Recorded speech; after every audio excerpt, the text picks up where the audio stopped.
حسدك وحويان بلايا إيا شرط أودن أيوحو إياهي منبع وأنا مفتاح عاقبة حمضوي إنه قفكو عاقبة حنكضا بايو ومفتاحي حسد وحال يراهدا كراهة النعمة وحب زوالها عن المنعم عليه قفكو إنه كراه سدو نعو نمعدان قف كان لسيي ونجعل ليستوه إن لقوريتشيو مر هدي قف كان نمعد إلهي أو سيي أو نعهي أو نعهي أو جعل ليسني إن لقوريتشيو أو لقا قاضو قف كان إساقا هو حاسد وحونا حسديا نمع إلهي هبل أو سيي أما مال أما متقان أولاد أما الشرف أما علم وإلهي هبل أو سيي يكحسدي حسدك وحو كمذي ياهي من صفات اليهود نمنك يهود تلمامها هي صفات كالقوية قانو كمذي ولذلك با إلهي وحو إنو الشيغية إنay jeclaysanayaan mar walba inay dadku gaaloobaan oo diinta islaamka ay ka laabtaan oo ay ridoobaan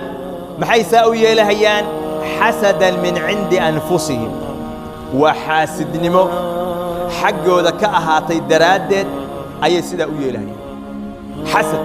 ayaga xaggooda ka ahaatay daraadiis كذلك إلهي سبحانه وتعالى وحو إنو الشيغية وليهي أم يحسدون الناس على ما آتاهم الله من فضله ما وحي ددك كحسديان وحا إلهي أوسي سبحانه وتعالى وفضله سأمية ددك كحسديان الإمام ابن كثير وحو ليهي أرين كاسي معنيه سوحا ويان حسدهم النبي صلى الله عليه وسلم على ما رزقه الله عليه من النبوة العظيمة وأن معاد إلهي أوسي النبي محمد إلهي كأرزاقي أو أهل معاد وين هو النبي النمدأ أيك حستيان وحين الدين هيان وحويان إن إلهي سبحانه وتعالى كصو صاري النبي عرب إلهي كصو صاري ووحي لي محو النقوة يرد بني إسرائيل وحسد أي حسد هي حسد كسيدوك لو من صفات المنافقين ذاتك المنافقين تأتي المامهود أيو كمذي هي إلهي وحو إنو الشيغة هي هادين برواق هادين نباتا أين قد عضو ويكفر حيا هادان نمعاه لنا وحويان قول إيا مسلمين تو أي قاران ويكحو مانيا هادي وحويان إن تمسسكم حسنة تسؤهم وإن تصبكم سيئة يفرحوا بها هادي وحويان مسلمين تا أي شبان ويكفر حيا هادي مسلمين تو وحويان أي قوليستان وبرواقي إلهي خير أوسينا وحويان ويكحو مانيا أو ويكنحيا ومن صفات المنافقين حسدك وحو كمدي هي من أسباب هلاك الأمم وحيالها أمدها هلاكه أيو كمدي هي وحو النبي يقول صلى الله عليه وسلم سيصيب أمتي داء الأمم أمتي إذا وحا كل عضانا أمته هراء وحي كل عي مرقاسان لو يدي محيطها أمته هراء وحي كل عي مرقاسان النبي يقول صلى الله عليه وسلم الأشر والبطر والتكاثر والتنافس في الدنيا كبر إيا إسلويني إيا ترتن إيا وحكال بطسي إيا أنا كاحول بدن إيا تنافس أي كتر تميان الدنيا والتباعد والتحاسد إيا إني كالفقادين وكالديرادين أو أي إسحاسدين حتى يكون البغي ثم الهرج إلى أي دعضي إنا إسكو قرد الروضان أو قرد الرئيس كو سميان كدبنا أي دعضي إنا إسلايا حسد كالكا سكيما وحو النبي إنو الشيخ صلى الله عليه وآله وسلم قفكو خير كالزولي مهيو انت وحويان وحسدك كديراني أو الحسدين wuxuu nabigu yidhi laa yazaalu nnaasu bikhayrin maa lam yataxaasaduu dadku khayr ka zuulimayaan inta aynan isxasdahayn hadday isxasdaan khayrkii loogu talagalay meeshuu ka baxaya waxaa ku dhacaya musiibooyin iyo dhibaatooyin ayaa ku dhacaysa wuxuu nebiga sala allahu calayhi wasallam inoo sheegay qof mu'mina qalbigiisa kuma kulmaan alxasadu waaliimaan laa yajtamicaani fii qalbi cabdin aliimaanu waalxasad qof qalbigiis kuma kulmaan iimaan kaamil ah iyo xasad ma ay ku kulmaan ee waxa weeyaan iimaankii kaamilkaa baa ka maqnaanaya bal waxaa nebiga la weydiiyey sala allahu calayhi waaalihi wasalam ayu nnaasi afdal dadka yaa ugu fiican oo ugu fadli badan ayaa nebiga la weydiiyey sala allahu calayh wasalam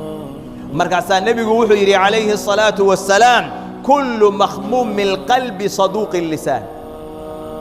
waxaa dadka ugu fiican oo ugu fadli badan mid kastoo makhmuumu lqalbi ah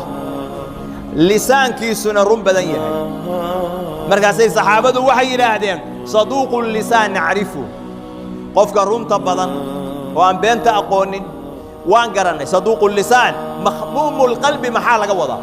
markaasaa nebigu yidhi huwa attaqiyu naqiyu laa idma fiihi walaa bagya walaa xasad waa qofka taqiga ah oo naqiga ah oo saafiga ah oo dembigu uunan ku sugnayn aysan ku sugnayn gardarro iyo xasadna aynan ku sugnayn qofka sidaas ah ayaa makhmuumulqalbi la yidhaahdaa waa qof aan xasad iyo gardarro iyo waxa weeyaan fisqi iyo fujuur midna aan lahayn qofkaas weeyaan midka dadka ugu fadliga badan baa nebigu yidhi calayhi الsalaatu wasalaam wuxuu nebigu weydiiyey saxaabada sala allahu calayhi wasalam idaa futixat calaykum faris waruum ayu qowmin antum haddii ilaahay idiin furo furus iyo ruum haddaad furataan labadii dowladooda adduunka ugu waaweynaa maalintaas maxaad noqonaysaa see yeelaysaa markaasay saxaabadu waxay yidhahdeen sidii alle iyo rasuul ay noo jideeyeen baa ula dhaqmaynaa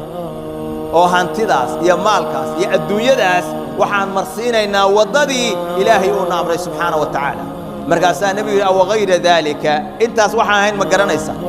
taas waxaan ahayn oo aad samaynaysaan baa jirtee dhegaysta tatanaafasuuna uma tataxaasaduun adduunyadaa faraha badan oo la idiin furay baad ku tartamaysaan tartankaasi markuu yimaadana waa isxasdaysaan uma tatadaabaruun markaa isxasadaanna waa isku daba jeedinaysaan oo waa kala jeesanaysaan uma tatabaaqaduun kabacdiina waa isku caroonaysaan oo waa isnacaysaan markii furus iyo faris ruum la idiin furo dhaqanku wuxuu noqon doonaa in aad tartan gashaan adduunyo aad ku tartantaan tartankana waxaa ka dhalanaya alxasad waa isxasdaysaan xaasidnimadana waxaa ka dhalanaya inaad isku carootaan oo isku daba jeedisaan ayaa ka dhalanaysaa sidaasaa nebigu leeyahay calayhi الsalaatu wasalaam